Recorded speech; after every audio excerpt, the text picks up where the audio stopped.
Another day, another blessing. Eto na nga at binigyan si Baby Jewel ng baby sliding with swing chair na 3-in-1. Matagal na nga sa kanya to binigay, siguro mga January 2024 pa. Pero ngayon ko lang siya mapapagamit dahil nga wala pang space nung time na yon. At dahil nga meron na kaming sariling kwarto, ay may mapaglalagyan na ako. Pero nilinis ko muna ito bago iyon ilagay doon. Dahil matagal-tagal din tong nakatambak sa likod ng sasakyan. Lalo pa at maraming ihi ng mga pusa. Kaya syempre hindi kaaya-aya yung amoy nun. Tapos ipapagamit ko sa baby ko kaya kailangan malinis to. At dahil natapos ko na nga itong linisan, ay inakyat ko na siya sa 3rd floor upang matuyo.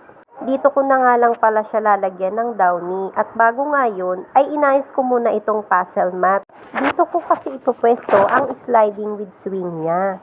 Kaya inuna ko muna ito kasi napaka-importante nito dahil baka nga naman mapasama yung pagpadulas niya at mauntog pa siya. Buti na nga lang at magagamit ko na to.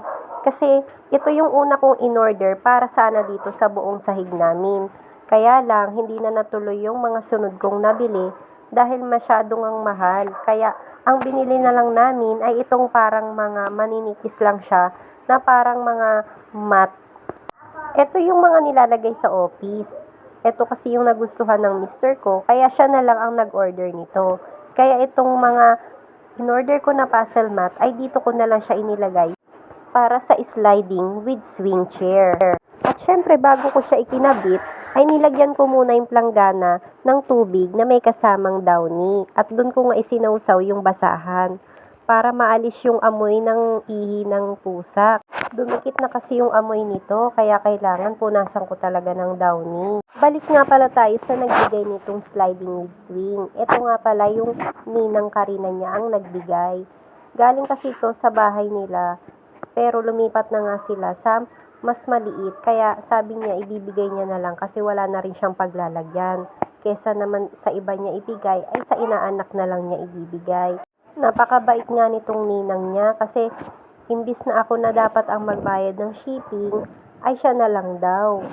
Sinamahan pa niya ito ng mga hikaw at ng kwintas dahil hindi na nga rin ito magagamit ng anak niya. Kaya thankful ako kasi kay Jewel niya ito naisipang ibigay kesa sa iba. At mas natuwa nga yung baby ko dahil super love niya talaga yung pag-i-slide. Hindi pa nga ito na ikakabit, gusto niya na agad gamitin. Ang sabi ko nga, lilinisan ko pa bago niya gamitin. Mabuti na nga lang at magagamit niya na rin to kasi magti 3 years old na rin siya.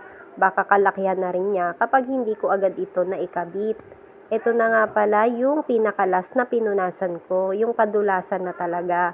Dito talaga siya aram ko maglalagi kasi hiling niya talaga yung pag-i-slide.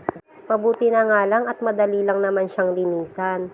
Ito na nga pala yung time na tinitingnan ko kung paano siya ikabit. Sa una nga akala ko madali siyang maikakabit. Dahil tinignan ko yung manual ay sabi ko napakasimple lang. Pero nahihirapan talaga ako at buti na lang andyan ang Tito Mac niya para tulungan ako sa pag-set up nito. Dahil kung ako lang ay hindi ko alam, baka abutin ako ng siyam-siyam bago maikabit ito. Dahil kung ako lang ay nako, mahihirapan talaga ako maikabit ito. At finally, na-set up na nga ang 3-in-1 sliding with swing chair ni Baby Jewel.